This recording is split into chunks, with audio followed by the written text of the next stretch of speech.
In this video, I will be showing you how to embed Gamma AI in Notion. Let's get started. First, I'll start on my Gamma dashboard and select the presentation I want to use. Once it loads, I'll head to the top right and click the Share button. Before copying the link, I'll adjust the permissions by clicking the Access drop-down and changing it from No Access to View.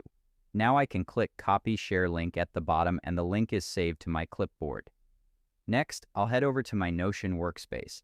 I'll type /embed and select the embed block from the menu.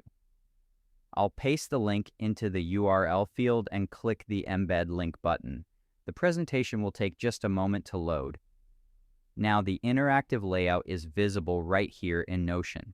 As I scroll through, you can see that all the slides and animations are preserved perfectly. This is a great way to keep your presentations organized and interactive without ever leaving your workspace. And there you have it. That's the complete process of how to embed Gamma AI in Notion.